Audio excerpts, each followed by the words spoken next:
अस्सलाम वालेकुम वरहमतुल्लाहि वबरकातुहू। क्वेश्चन आंसर सेशन में आप लोगों को वेलकम करता हूं। आज फिर एक सवाल ऐसे है कि हम अपनी नौजवान नस्ल को लादीन होने से कैसे बचा सकते हैं।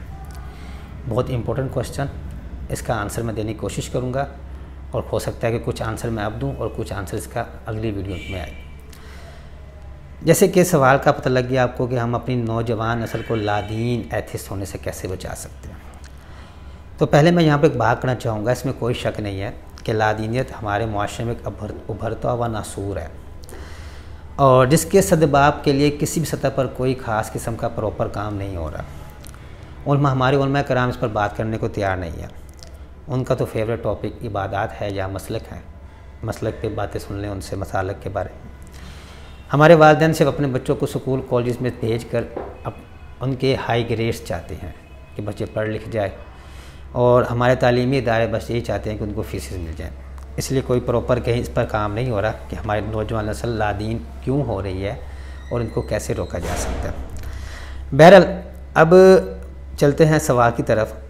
तो बच्चा लादीन होने से कैसे रोक सकते हैं। सबसे पहली बात यह है कि हम उन फैक्टर्स को ज़रा डिस्कस कर लें कि वो लादीन होते कैसे हैं।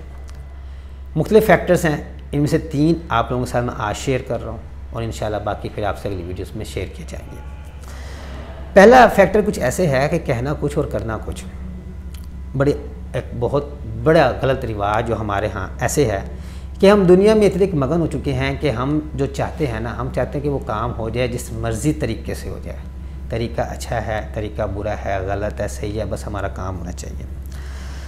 अब इस वजह से क्या हुआ कि हमारे अंदर, खुद पेरेंट्स के अंदर अपनी बात करते हैं तो हमारे अंदर एक ऐसे हमारे अफ़माल और अफ़ाल हो गया कि हमें अच्छे और बुरे की तमीज़ नहीं रही।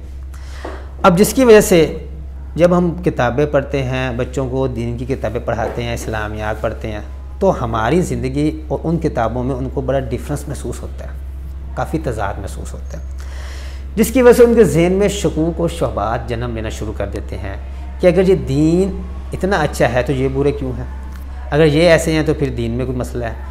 जिसकी वजह से उनके ज़हन में पहला दाना बनता है शकूक और शुबहात का कि हमारे अमाल और अफ़ाल के मुख्तलिफ होने की वजह से, और यही दाना बड़ा होता होता उसको लादीनियत की तरफ ले जाता है। मतलब इसके हल यही है कि हमें कोशिश करनी चाहिए कि हम अपनी ज़िंदगियों को दीन इस्लाम के मुताबिक गुजारें। हम बच्चों को जो पढ़ा रहे हैं वो करके दिखाएं, हमारे अमाल और अफ़ाल उसी मुताबिक होने चाहिए। दूसरा पॉइंट ये बन सकता है मसलक परस्ती, जिस पर मैं पहले भी कई वीडियोस बना चुका हूँ।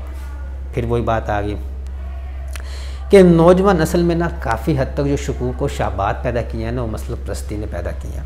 आप अपने मसलक को खुद बेहतर जानते हैं। हर मसलक में किसी न किसी चीज़ को बुरा कहा गया। मतलब किसी मसलक में कुरान और हदीस को इस्तेमाल करते हुए रसूल पाक सल्लल्लाहु अलैहि वसल्लम पर भी इल्ज़ाम तराशी कर देते हैं। किसी मसलक में सहाबा कराम पर बातें कर दी जाती हैं। किसी मसलक में अहले बैत पर इल्ज़ामात लगा दिए जाते हैं। किसी मसलक में औलिया कराम का हंसी मजाक बना दिया जाता है। मतलब हम इस तरह की बातें करके मसलकी चैम्पियन तो बन जाते हैं और बड़े शौक़ से ख़ुद को हक परस्त कहलाते हैं, लेकिन ये भूल जाते हैं कि इस हरकत से कितने नौजवानों के अज़हान को हमने मशकूक कर देते हैं।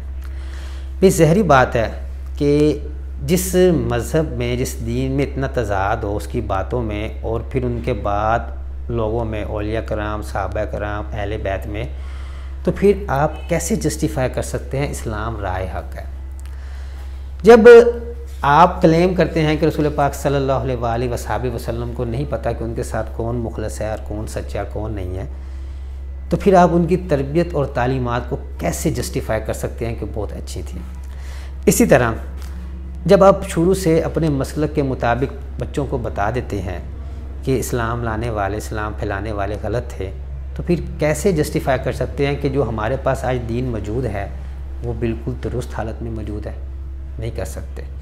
इसलिए हमें आज मान लेनी चाहिए ये बात कि हम क्या करते हैं, अपने मसलक परस्ती की खातर, फ़िरका वारिद की खातर, अपने मसलों को सेव करने की खातर खड़ी हुई रिवायात की बदौलत काफ़ी नौजवानों को हमने दीन इस्लाम से दूर करके लादीनियत की तरफ खुद धकेला है। ये हकीकत है।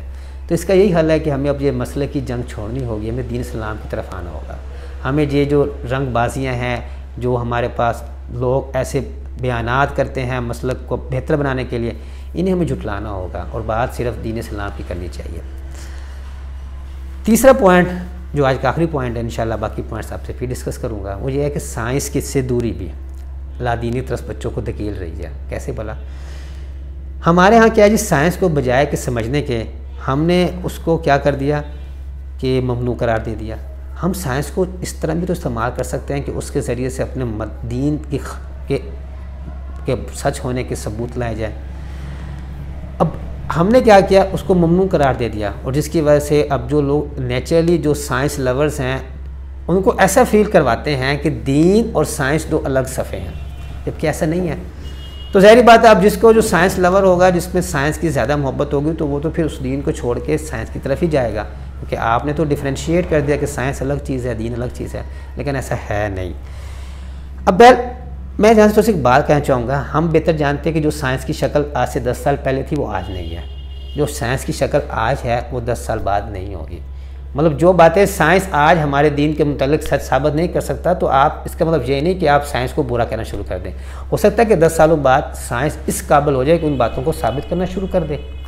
तो बेहतर नहीं है कि हम उस साइंस को समझें और अपने दीन के लिए उस साइंस को इस्तेमाल करते हुए अपने हक़ में उसको इस्तेमाल करें। और फिर उसके अलावा ये कैसी मुनाफ़क़त है कि हम दीन और साइंस को अलग अलग मकाम देकर अपने बच्चों को पढ़ा साइंस ही रहे होते हैं।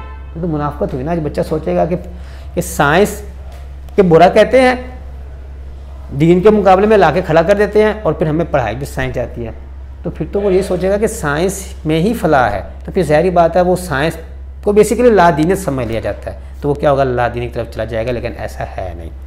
बहरहाल इसी तरह हमें ये बात माननी होगी कि हमें अपना साइंस पर तवज्जो देनी होगी। आप साइंस के ज़रिए से इंसान की फलाह भी कर सकते हैं और अपने दीन इस्लाम के हक़ पर होने के कई ज़्यादा सबूत ला सकते हैं, जैसे कई उलमा कराम साइंटिस्ट ऐसा कर रहे हैं, इसमें कोई शक की वाली बात नहीं। ये आप भी कर सकते हैं। इसके लिए आपको साइंस समझनी होगी। तो हमें साइंस से दूरी नहीं, साइंस से नज़दीकी चाहिए। साइंस को पढ़ना नहीं, साइंस को समझना चाहिए। ये थे कुछ फैक्टर्स जो बताए हैं। इंशाल्लाह नेक्स्ट आपको मैं वीडियो में बताऊँगा। बाकी इंशाल्लाह अल्लाह ताला से दुआ है हमें इस लादीनियत के फितने से बचाए रखे। आमीन सुम्मा आमीन। अल्लाह हाफिज़।